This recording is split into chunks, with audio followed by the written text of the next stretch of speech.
बच्चों, क्या आप गैस कर सकते हो कि जेई कुरिकुलम में कौन सा चैप्टर ऐसा है जिसके लिए सिर्फ और सिर्फ, क्यों नहीं समझ में आया? अरे प्रैक्टिकल केमिस्ट्री वाला chapter, principles related to practical chemistry. उसके प्रैक्टिकल्स या तो आप पढ़ते हो, ठीक है, मीन्स या तो चैप्टर में पढ़ोगे और या फिर आप उन प्रैक्टिकल्स को करोगे, ठीक है। तो उसको अलग से पढ़ने की तो जरूरत ही नहीं है, सिर्फ प्रैक्टिस क्वेश्चंस करने की जरूरत है। तो चलिए इस पर्टिकुलर चैप्टर को फटाफट समझते हैं कि कैसे इसको ग्रिप कर सकते हैं।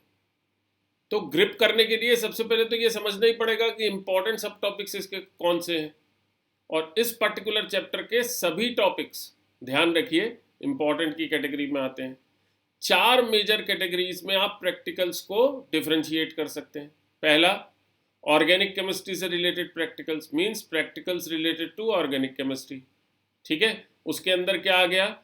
एलिमेंटल एनालिसिस, जो एडिशनल एलिमेंट्स हैं, नाइट्रोजन, सल्फर, ठीक, इनका एनालिसिस से रिलेटेड एक्सपेरिमेंट्स आ गए, या फंक्शनल ग्रुप के डिटेक्शन से रिलेटेड एक्सपेरिमेंट्स आ गए, राइट। ये हो गई ऑर्गेनिक केमिस्ट्री के प्रैक्टिकल्स। फिर इनऑर्गेनिक केमिस्ट्री के प्रैक्टिकल्स, उसमें क्या क्या आ गया? उसमें एक तो सॉल्ट एनालिसिस आ गया, राइट, और दूसरी चीज आ गई वहां पर स्टोशियोमेट्री से रिलेटेड जो एक्सपेरिमेंट्स है वो, ठीक। साथ ही साथ जो तीसरी चीज इसमें आती है दैट इज टाइट्रोमेटिक एक्सपेरिमेंट्स, यानी टाइट्रेशन से रिलेटेड जो एक्सपेरिमेंट्स है वो, राइट। अब तीसरी कैटेगरी आई फिजिकल केमिस्ट्री से रिलेटेड एक्सपेरिमेंट्स, ठीक है। उसमें क्या क्या आ गया? एक उसमें कंसंट्रेशन टर्म्स से रिलेटेड जो डिफरेंट एक्सपेरिमेंट्स है वो आ गए, ठीक है जी। और दूसरा आ गए थर्मोडायनेमिक्स और थर्मोकेमिस्ट्री से रिलेटेड एक्सपेरिमेंट्स। इसके अलावा जो फोर्थ कैटेगरी है दैट इज इन्वायरमेंटल केमिस्ट्री से रिलेटेड एक्सपेरिमेंट्स जो आप करते हैं। तो ये 4 मेजर कैटेगरी में एक्सपेरिमेंट्स डिवाइडेड है, ठीक है। और ये चारों कैटेगरीज आप अलग अलग पढ़ते हैं, या तो आप बुक में तो पढ़ेंगे ही पढ़ेंगे चैप्टर में, ठीक है, purification and estimation of organic compounds, right. और इसके अलावा कहाँ पढ़ेंगे? इसके अलावा आप जो है लेबोरेटरी में इनको परफॉर्म करेंगे, ठीक है जी। अब चलिए समझते हैं कि कौन से टॉपिक्स आपको इजी लग सकते हैं, कौन से डिफिकल्ट लग सकते हैं। तो भैया एक बात समझ लो, इस पर्टिकुलर चैप्टर में ना लगभग सारी चीज़ें इजी हैं अगर आप इसको एक्सपेरिमेंटल फॉर्म में करते हो, यानी आपको लेबोरेटरी में जाने दिया जाता है तो सारी चीज़ों में मज़ा आता है, राइट। बट अनफॉर्चुनेटली अगर आप लेबोरेटरी में नहीं जा पाते हो किसी वजह से, मीन्स ये एक्सपेरिमेंट्स परफॉर्म नहीं कर पाते हो, तो कौन सी चीज़ें आपको ईजी पड़ेंगी वो समझ लेते हैं, ठीक है। तो देखो, इनऑर्गेनिक केमिस्ट्री में सॉल्ट एनालिसिस आपने 9th-10th में भी किया था, 11th-12th में भी करोगे तो वो आपको ईजी पड़ेगा, राइट, उसमें कोई आपको प्रॉब्लम नहीं आनी। ठीक इसी तरीके से अगर हम बात करेंगे जो थर्मोडायनेमिक्स से रिलेटेड एक्सपेरिमेंट्स हैं, थर्मोडायनेमिक्स थर्मोकेमिस्ट्री से रिलेटेड, ठीक, वो एक्सपेरिमेंट्स अधिकतर कैलोरीमेट्री को इन्वॉल्व करते हैं, तो वो भी आप 9th-10th में पढ़ के आए थे, इसलिए इसमें कोई परेशानी नहीं आएगी, राइट। इन्वायरमेंटल केमिस्ट्री से रिलेटेड एक्सपेरिमेंट्स, ठीक है, उनमें भी कोई दिक्कत नहीं आएगी, कंपैरेटिवली ईजी है, ठीक है। तो ये 3 मेजर कैटेगरीज जो हैं वो आप ईजियर जो एक्सपेरिमेंट्स हैं उनकी कैटेगरी में रख सकते हैं, ठीक है। Simple titrations, acid based titrations, simple titrations, वो भी इसी कैटेगरी में आपको आसानी से आ जाएगा। सिंपल बेसिक अगर आपको आता है तो there is no issue at all, right. अब डिफिकल्ट टॉपिक्स को देख लेते हैं। तो डिफिकल्ट टॉपिक्स में सबसे पहले ऑर्गेनिक केमिस्ट्री वाले प्रैक्टिकल्स, राइट, क्योंकि अगर वो प्रैक्टिकली आपने एग्जामिन नहीं किए, अगर आपने हर एक कंपाउंड को स्मेल करके नहीं देखा है तो उसको थोड़ा सा ध्यान रखने में दिक्कत आएगी कि किसकी कैसी स्मेल है, किसके कौन कौन से रिएक्शंस हैं, किसके कौन कौन से एक्सपेरिमेंट्स हैं, वहाँ दिक्कत आएगी। मीन्स फंक्शनल ग्रुप का डिटेक्शन और नाइट्रोजन या सल्फर का या हेलोजेंस का जो डिटेक्शन के मेथड्स हैं वो प्रॉब्लम करते हैं। और वहाँ पे जैसा मैंने आपको प्यूरिफिकेशन वाले चैप्टर की स्ट्रेटजी में भी बताया, ड्यूमास मेथड, जेल्डॉल्स मेथड, इन पे सवाल अधिकतर आपको जेई मेंस में देखने को मिलेगा। एडवांस में भी सवाल जेल्डॉल्स मेथड पे आ जाता है, ठीक है। तो वो चीज़ें क्योंकि एक्सपेरिमेंटली आप परफॉर्म करेंगे नहीं, पढ़ के ही समझनी है, इसलिए थोड़ी सी चैलेंजिंग हो जाती हैं, राइट।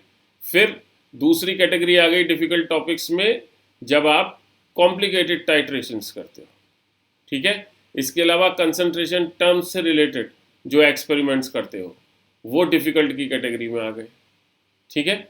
इसके अलावा आप अगर जो ग्रेविमेट्रिक एनालिसिस करते हो, ठीक है, मींस वेट से रिलेटेड जो एनालिसिस करते हो, वो जो डिफिकल्ट टॉपिक्स हैं उसकी कैटेगरी में आ जाता है, उसका क्वेश्चन आ जाता है खासतौर से एडवांस में, ठीक है। तो ये डिफिकल्ट टॉपिक्स हो गए, चैलेंजिंग टॉपिक्स हो गए आपके लिए। अब स्ट्रेटजी पार्ट की तरफ चलते हैं। तो स्ट्रेटजी पार्ट में सबसे पहले प्री रिक्विसाइट्स, लेकिन प्री रिक्विसाइट से भी पहले एक बहुत सिंपल सी चीज़ जो मैंने शुरुआत में भी बोली है कि भैया अगर ये प्रैक्टिकल परफॉर्म कर लोगे कोई दिक्कत ही नहीं है, राइट। हमेशा के लिए याद रह जाएंगे, हर क्वेश्चन का जवाब दे पाओगे। क्यों? क्योंकि प्रैक्टिकली एक्सपीरियंस किया होगा ना, कोई दिक्कत ही नहीं होगी, राइट। बट स्टिल अगर आप प्रैक्टिकल एग्जामिनेशन नहीं करते हैं तो समझने की ज़रूरत है कि कैसे हम इसको ग्रिप कर सकते हैं, ठीक है। तो स्ट्रेटजी का जो पहला पार्ट होता है दैट इज प्री रिक्विसाइट्स, ठीक।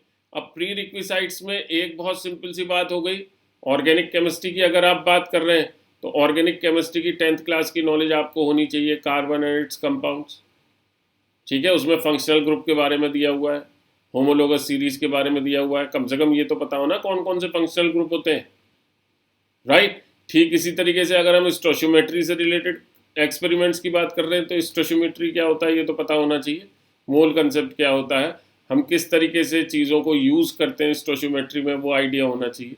यानी जो क्लास 11th का पहला चैप्टर है वो प्रॉपर वे में तैयार होना चाहिए, ठीक है। फिर हम इनऑर्गेनिक केमिस्ट्री की बात कर रहे हैं तो इनऑर्गेनिक केमिस्ट्री कहाँ से शुरू होती है? पीरियोडिक क्लासिफिकेशन से। पीरियोडिक क्लासिफिकेशन का प्रॉपर आइडिया होना चाहिए, ठीक है।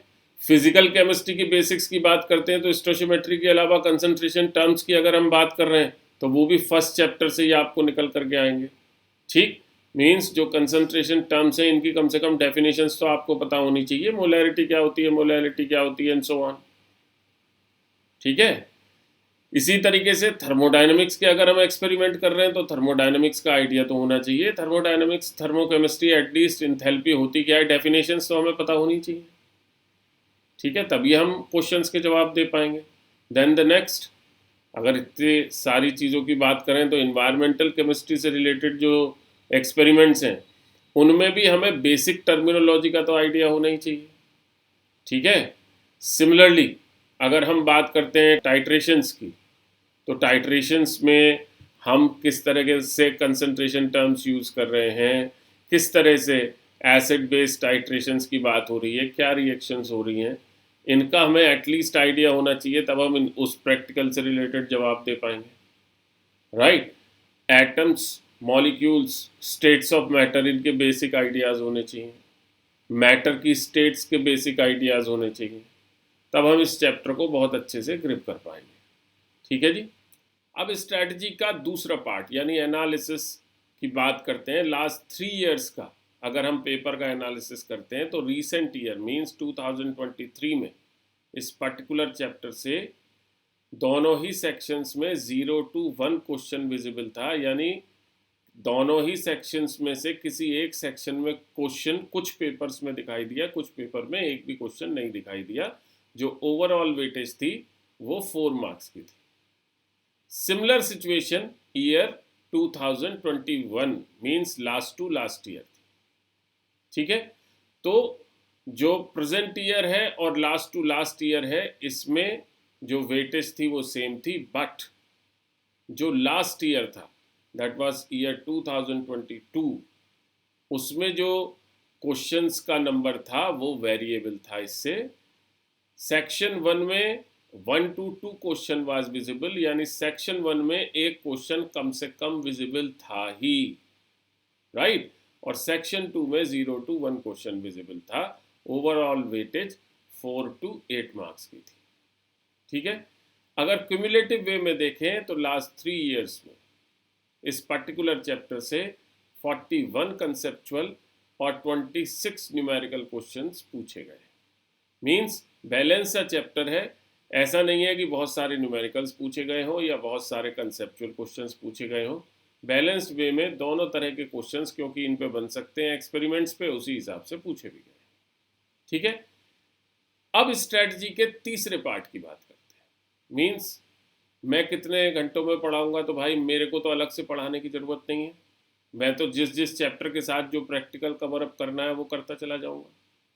ठीक है, तो मेरी तरफ से तो कोई एडिशनल एफर्ट नहीं है, और मैं आपको भी यही सलाह दे रहा हूँ कि कोई एडिशनल एफर्ट पढ़ने में ना लगाएं। ठीक, जो चैप्टर है उससे रिलेटेड जो भी टेस्ट या एक्सपेरिमेंट दिए हुए हैं वो हाथ के हाथ ख़त्म करते रहें, साथ में अलग से ना रखें। राइट, लेकिन प्रैक्टिस के लिए 75 टू 85 क्वेश्चंस जरूर कर लें। एक्सपेरिमेंट वाइज ये चेक कर लें कि हर एक एक्सपेरिमेंट के क्वेश्चंस कर लिए। ठीक है, तो चैप्टर ठीक ठाक इम्पोर्टेंस रखता है, मॉडरेट इम्पोर्टेंस रखता है, और आपको इस चैप्टर को तैयार करने में क्योंकि बहुत खास एफर्ट नहीं लगेगा, आप अच्छे से काम कर लेंगे, तो इसको उसी हिसाब से तैयार कर लीजिए। ठीक, और नंबरों को पकड़ लीजिए। ठीक है जी।